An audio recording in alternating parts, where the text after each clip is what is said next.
Hey, Forgetting is normal. What's tough for you to remember is tough for everyone. But don't worry, we've got this together. Today's topic is the diagnosis of generalized anxiety disorder. So please stay focused until the end. What is GAD? GAD is a disorder where persistent and excessive anxiety causes symptoms like heart palpitations, dizziness, and trouble sleeping, making daily life difficult for a long period. How many people do you think develop GAD? It is said that 3 to 5% of people are affected. That's quite a lot, isn't it? That's why we want you to be able to diagnose it with confidence. It is also more likely to develop in children and teenagers. How is GAD diagnosed? There are 3 key points to diagnosing GAD. 1. Feeling strong anxiety about most things. 2. This anxiety causes problems in daily life. 3. It lasts for more than 6 months. There are many disorders that cause anxiety, but the key characteristics of GAD are functional impairment and lasting more than 6 months. This is a common exam question.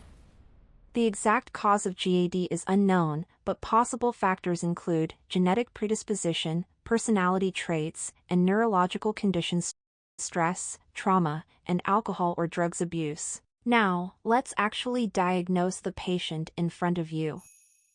Diagnosing GAD requires careful attention. Imagine a patient in front of you saying, "I feel extremely anxious." Would you immediately diagnose them with GAD? There are many other illnesses besides GAD that involve anxiety, right? Or, what if a patient comes in only complaining of heart palpitations or shortness of breath, without mentioning anxiety? It's not that simple, right?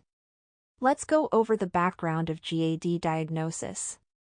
Around 1980, the term anxiety neurosis was divided into specific disorders based on behavioral patterns. For example, panic disorder, sudden anxiety attacks, obsessive-compulsive disorder, strong obsessions and compulsions, social anxiety disorder, fear of specific social situations, PTSD, anxiety linked to a clear traumatic event. These disorders had clear behavioral patterns, making them easier to diagnose. However, GAD did not have a specific behavior pattern, making diagnosis more difficult.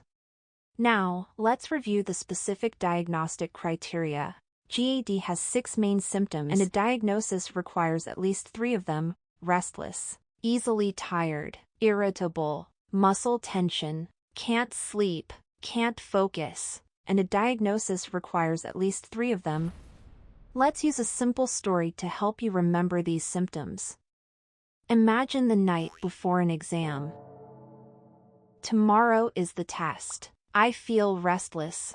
I know I should sleep, but I just can't.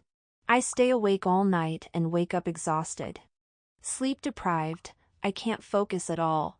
I feel so irritable. After sitting for hours, my shoulders and whole body feel tense. Remember, if 3 or more symptoms are present, it meets the diagnostic criteria for GAD. Let's go over the treatment for generalized anxiety disorder. What's the first-line treatment? The first step is cognitive behavioral therapy. One key approach is identifying and challenging irrational worries through thought restructuring.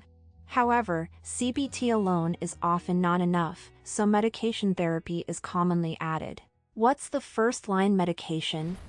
Yes, SSRIs are the top choice, and SNRIs are also used. As a second-line option, the 5-HT1A agonist, buspirone, can be used.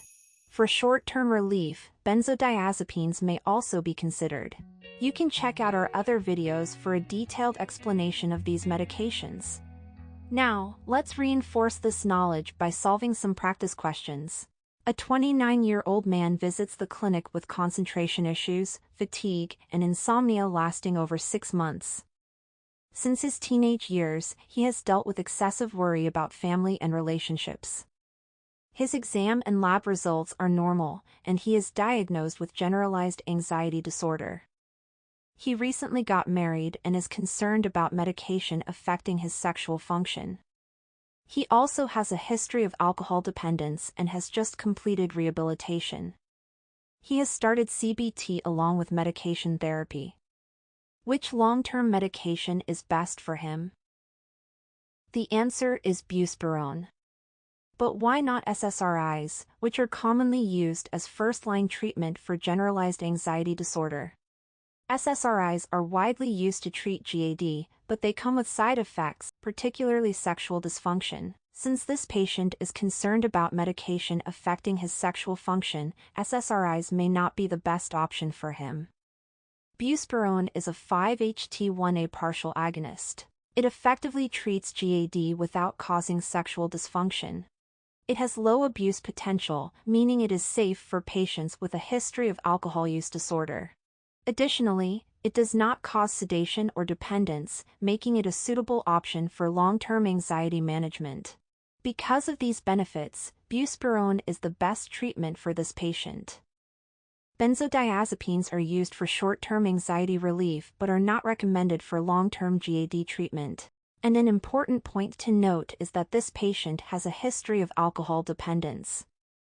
Benzodiazepines and alcohol both act on the GABA receptor complex, which increases the risk of overdose. Because of this, benzodiazepines are not recommended for this patient. In cases of severe symptoms requiring urgent relief, benzodiazepines may be used temporarily alongside buspirone or SSRIs. SSRIs take over 3 weeks to show full effects. Buspirone starts working in 1 to 2 weeks. Once buspirone or SSRIs become effective, benzodiazepines should be stopped. The best medication depends on the patient's history, symptoms, and concerns. Read the question carefully and consider all factors before choosing an answer. Why do SSRIs cause side effects? You can find out in the next video. For quick, powerful reviews, this is the only channel. Don't forget to subscribe.